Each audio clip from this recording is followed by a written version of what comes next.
everybody, this is Eric Worre and welcome to networkmarketingpro.com. I'm here in downtown Chicago packing up my daughter from her first year in college at the Burnham Hotel. If you ever happen to be downtown in Chicago, the Burnham Hotel is really a cool little spot.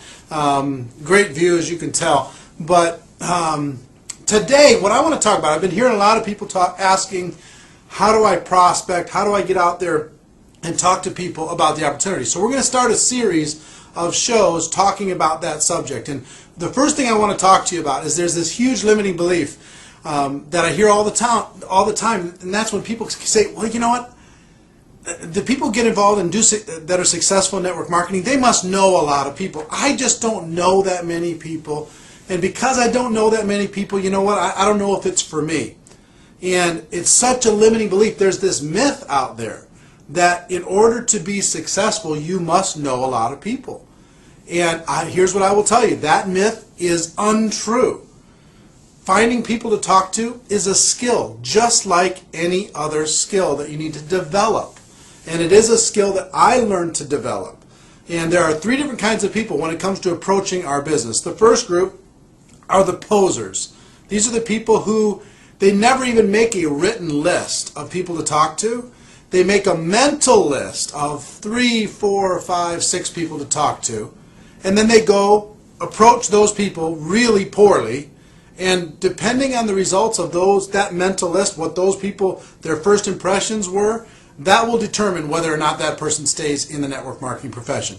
Really bad business plan. If you're going to add that to any business plan in the world, your results are virtually guaranteed. It's such a long shot for you to go out there with such low skill, such a terrible business plan, and be able to have success. Some people do, and that keeps them going in the game for a little while longer, but most people don't, obviously. The second group of people after the posers are the amateurs, which I was at the beginning. And here's what an amateur does. An amateur makes a list, and they write it down, which is a good thing. Writing down a list takes it out of your brain, puts it on paper, and we're going to talk about that in the next couple shows, the best ways for you to be able to expand your list and build your list.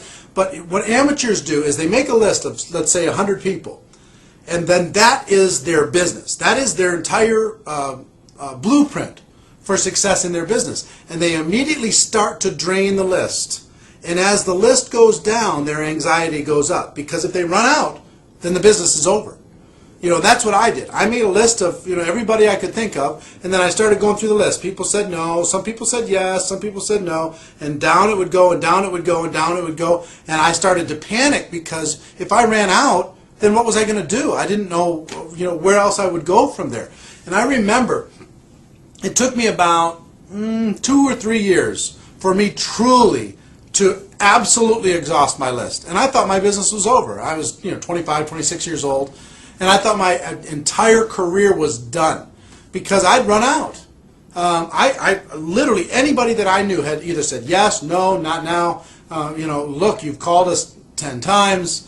Enough already. Whatever it was in my kind of youthful ambition and exuberance, I'd run out. And then I learned out of necessity, because I wanted to really, I really wanted this badly for my life and for my career. I learned what the professionals do. And here's what the professionals do. And we're going to talk about this, like I say, in the next couple shows.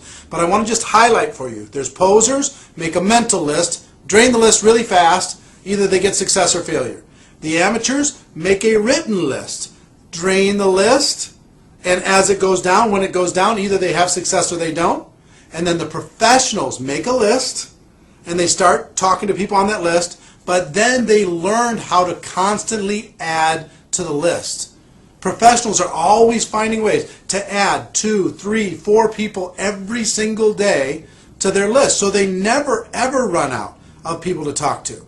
And I'm going to teach you, actually tomorrow's show, I'm going to teach you exactly 5 ways for you to be able to approach your contact database in a way that you will never run out of quality people to talk to in a professional way.